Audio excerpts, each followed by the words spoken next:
মুক্তি কি? রাজনীতির ভাষায় যদি রাজনৈতিক মুক্তি বলি, তাহলে হচ্ছে অ্যাকাউন্টেবিলিটি বা জবাবদিহিতা তৈরি করতে হবে।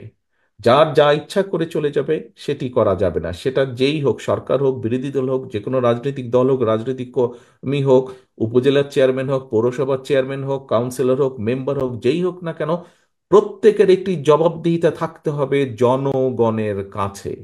জনগণ যখন জানতে চাইবে কেন এই জিনিসটা হলো, কেন এই জিনিসটা হলো না, কেন এটা করলে, কেন এটা করলো না, জবাবদিহিতা দিতে হবে, জবাব দিতে হবে সবাইকে। এবং এটি যদি নিশ্চিত করতে হয়, অবশ্যই দেশে ভোটের অধিকারকে প্রতিষ্ঠিত করতে হবে। পৃথিবীর যে কোনো গণতান্ত্রিক দেশে, যে কোনো গণতান্ত্রিক সভ্য দেশে ভোটের মাধ্যমেই জবাবদিহিতা তৈরি হয়। কাজেই প্রিয় সহকর্মীবৃন্দ, যেই লড়াই আমরা জনগণের কথা বলার অধিকার, জনগণের রাজনৈতিক অধিকার অর্থাৎ ভোট প্রদানের অধিকার, যার জন্য আমাদের হাজারো সহকর্মী গুম হয়েছে, খুন হয়েছে, আপনারা লক্ষ লক্ষ নেতাকর্মী, আমাদের 60 লক্ষের মতো নেতাকর্মী মিথ্যে মামলার শিকার যারা হয়েছেন, আমরা যে কারণে যুদ্ধ করছি এই দেশের মানুষের ভোটের অধিকার, কথা বলার অধিকার প্রতিষ্ঠা করার জন্য। কাজে আমাদেরকে যে কোনো মূল্যে এই অধিকার প্রতিষ্ঠিত করতে হবে জনগণকে সচেতন করার মাধ্যমে। প্রায় আমরা একটি কথা বলছি, ষড়যন্ত্র থেমে যায়নি। আপনারা নিশ্চয়ই গত কয়েকদিনের পত্রপত্রিকায় বিভিন্ন খবর টবর থেকে আপনারা, রাজনৈতিক নেতৃবৃন্দ, আপনারা আপনারা পোড় খাওয়া প্রত্যেকটি মানুষ, কাজে আপনারা নিশ্চয়ই বুঝতে সক্ষম হচ্ছেন যে কোথাও কিছু একটা ষড়যন্ত্র চলছে। কাজে প্রিয় সহকর্মীবৃন্দ, জনগণকে সচেতন করতে হবে, জনগণকে সাথে রাখতে হবে, জনগণের সাথে থাকতে হবে। এবং একই সাথে আমাদের যে লক্ষ্য উদ্দেশ্য জনগণকে নিয়ে, দেশকে নিয়ে, সেই 31 দফার প্রত্যেকটি কথা জনগণের কাছে পৌঁছে দিতে হবে আমাদেরকে।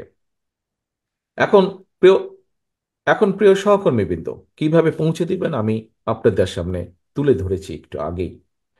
কাজেই আমাদেরকে জনগণের ভোটের অধিকার যেমন প্রতিষ্ঠিত করতে হবে, ভোটের অধিকার প্রতিষ্ঠিত করলেই কিন্তু জনগণ তখন জবাব চেতে শুরু করবে। অর্থাৎ একজন ব্যক্তি নির্বাচিত হবে, তার যখন ভয় থাকবে, সে যেই পর্যায়ে হোক না কেন, গ্রামের মেম্বার হোক, ইউনিয়ন পরিষদের চেয়ারম্যান হোক, উপজেলার চেয়ারম্যান হোক, জেলা পৌরসভার চেয়ারম্যান হোক, কাউন্সিলর হোক, সংসদ সদস্য হোক, মন্ত্রী হোক, প্রধানমন্ত্রী হোক, যেই হোক না কেন, যখন সে জানবে যে জনগণের কাছে আমাকে ফিরে যেতে হবে, সেটি ভোটের জন্য হোক, জবাবদিহিতার জন্য হোক, যেটাই হোক, তখন কিন্তু সে চিন্তা করবে দুবার।